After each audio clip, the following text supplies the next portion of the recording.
Oui les amis, bonjour, bonjour, j'espère que vous allez bien. Et pour ma part, ça va. Voilà, essayons d'écouter ce message que m'a envoyé un de mes abonnés, hein, c'est un Racine, qui a demandé que je parle de ça à mes abonnés. Hein, je crois que ça pourra nous édifier. Ça pourrait édifier plus d'une personne. Alors, qu'est-ce que monsieur Racine nous dit?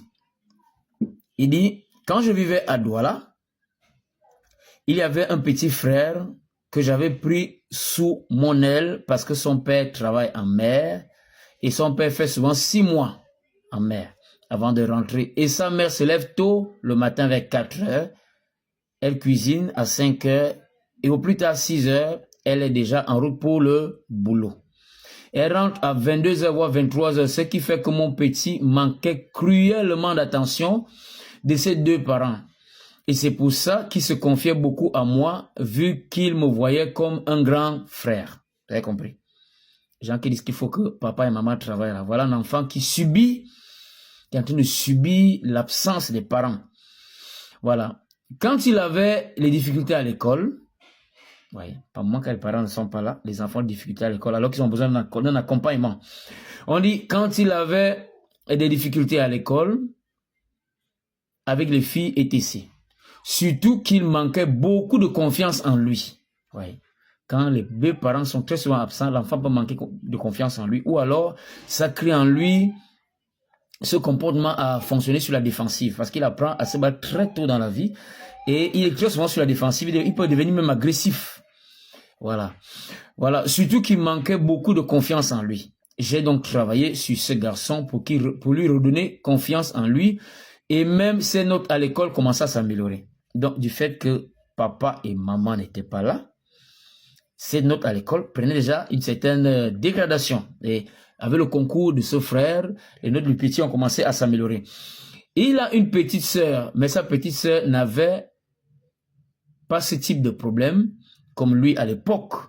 Il était en classe de 4e, sa petite sœur était au CM2. Voilà, on continue de lire. Attendez. Voilà. J'ai donc eu une opportunité pour le travail et je me suis déplacé dans une autre ville et j'avais demandé à un ami de veiller sur les enfants là, vu que leurs parents n'étaient jamais là. Parents qui ne sont jamais là. Les femmes qui démissionnent pour le travail là. C'est bon, continuez. Un jour, je reste chez moi. Mon ami m'appelle et me dit, est-ce que tu sais que ton petit là fume? C'est-à-dire qu'il prend la cigarette, il fume la cigarette, et qu'il vend de la drogue. Ça a commencé. Vous voyez? Pour moi, les petits que vous voyez agresser, fumer le chanvre, fumer les drogues là, consommer les drogues. Parfois, c'est l'absence des parents, principalement la mère. Parce que c'est la mère qui rend compte au père. Le père incarne l'autorité. Le père est chargé d'aller chercher du pain pour la famille. La mère doit marquer la famille de sa présence. Quand la maman devient absente, voilà les conséquences. Vous qui adoptez l'éducation occidentale, vous allez confirmer le code. Alors on dit, est-ce que tu sais que ton petit là fume, il vend la drogue? Est-ce que tu sais que ton petit là passe son temps dans les bagarres, dans les lycées, à taxer les jeunes élèves et à poignarder les gens? Petit poignard déjà. Comme je vous l'ai dit, quand souvent les enfants ne sont pas là, les parents ne sont pas là, les enfants ont un problème de repères. Ils ont un problème de repères. S'ils ont un caractère fort, ils se mettent sur la défensive. Ça peut les rendre agressifs. S'ils ont un caractère faible, ils perdent même de personnalité. Ils sont déboussolés. Ils sont déboussolés et ils sont à la merci des prédateurs. Vous faites en sorte, vous voyez par moment, vous entendez que telle fille, 14 ans, on la couche déjà partout. Parce qu'elle est déboussolée, elle est perdue. Tel jeune gars est accro à la drogue parce qu'il est tombé sur de très mauvais compagnons, sur les mauvais amis, et maintenant la drogue, les groupes de bandits et autres. Parce que principalement, maman n'est pas là. Parce que c'est la maman qui veille et rend compte au père. Vous avez compris? Voilà, continuez à imiter les Occidentaux. Est-ce que tu sais même que sa petite sœur est devenue le matelas du quartier? Vous avez compris? Elle est devenue le matelas du quartier parce que pas de suivi. Tous les voyous du quartier montent sur elle, en plus chez eux, c'est-à-dire que chez les parents. Parce que maman court derrière l'argent, papa court derrière l'argent. J'étais choqué. Et quand j'ai eu l'opportunité de descendre à Douala, je suis allé voir le petit là et sa petite sœur. Leurs fréquentations sont très très mauvaises. Ils fument. Bref, j'ai pas reconnu le petit que j'avais laissé avant de partir. Au nom de la carrière professionnelle, bien, au nom, comme il précise bien celui qui m'a écrit, au nom de la carrière professionnelle, les parents de ces enfants ont détruit leurs propres enfants.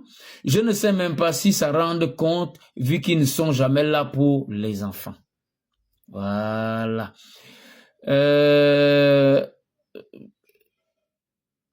Voilà. S'il vous plaît, racontez cette histoire à vos abonnés. Les femmes qui travaillent dans les bureaux, c'est un poison pour l'éducation des enfants. Excusez-moi pour les fautes, c'est maintenant que je m'en rends compte. Voilà, ça a été un message qui m'a été envoyé par un de mes abonnés. Il a demandé qu'on lise ça pour tout le monde. Je crois que ça mérite qu'on y apporte un peu plus de réflexion. Vous savez, c'est ça le prototype de l'homme africain, copié chez les autres. Il a été lessivé par la colonisation au point où on lui a fait croire que ces cultures sont mauvaises. Bien sûr, même dans nos cultures, il y a aussi des mauvaises. Il y a des mauvaises choses, il y a des mauvaises pratiques, c'est vrai. Voilà pourquoi on dit de pratiquer ce que Senghor appelle le métissage culturel.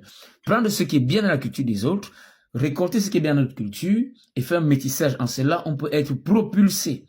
Bon, si on prend aveuglement les pratiques occidentales sans réfléchir, on se retrouve à la dérive. Avec le temps, vous vous rendrez compte que l'Afrique, c'est un vieux continent. Nos ancêtres fonctionnaient en famille et ils avaient assis une certaine politique conjugale.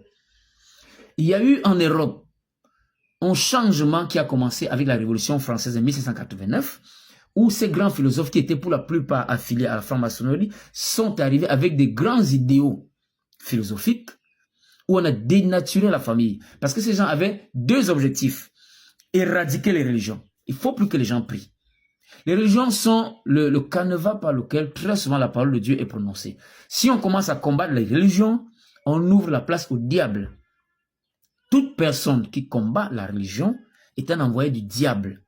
C'est une personne possédée. Demandez-vous la question, posez-vous la question de savoir quel est le but recherché. Quand vous combattez les gens, le but recherché c'est quoi? C'est tuer la foi, non? C'est pour que les gens ne prient plus, non? Que les gens n'aient plus la crainte de Dieu, non? Et quand il n'y a plus la crainte de Dieu, on se retrouve dans quelle société? Une société où le mal se prolifère. Une société où le mal est assis. C'est ça qui entraîne ce qu'on vit aujourd'hui. La malhonnêteté, le vol, la corruption, la prostitution, le grand banditisme, parce qu'on n'a plus la crainte de Dieu. La crainte de Dieu est véhiculée dans la religion. Quiconque combat la religion est un envoyé du diable. C'est la vérité. Le diable utilise les humains pour œuvrer, pour travailler dans le monde là et perdre les âmes. Là n'est même pas tout le sujet. Donc, les Occidentaux ont emmené ce qu'ils ont appelé les philosophies de lumière. Quand vous n'avez pas le discernement, vous n'allez pas vous rendre compte qu'ils combattent les religions et ils veulent détruire la cellule familiale. Ils ont désorganisé la société familiale où on enlève à l'homme son autorité, on envoie la femme travailler, laissant les enfants. Les enfants seront délaissés et ça donne ce que ça donne là. Alors ne vous plaignez pas que dans vos sociétés d'aujourd'hui, vous avez de plus en plus de jeunes perdus, versés dans la drogue, versés dans la prostitution. La prostituée n'est pas forcément celle qui s'affiche. Une prostituée, c'est une fille qui couche avec de l'homme pour de l'argent. C'est ça la prostitution. Et vous allez vous rendre compte que de nos jours dans une société francophone, au moins 90% des jeunes filles sont des prostituées. C'est la vérité. Déjà, la vie est difficile. Elles veulent bien vivre. Elles ont besoin de téléphones puisqu'elles veulent être à la mode, des iPhone 15 et autres. Mais elles ne travaillent pas. Pourquoi qu'elles font comment? Elles veulent imiter les femmes occidentales avec des perruques là, des mèches et autres. Mais elles ne travaillent pas. Pourquoi qu'elles font comment? Quand vous voulez les prendre comme épouses dans le foyer, elles ne veulent pas. Elles veulent partager plusieurs hommes. Elles veulent se faire partager par plusieurs hommes.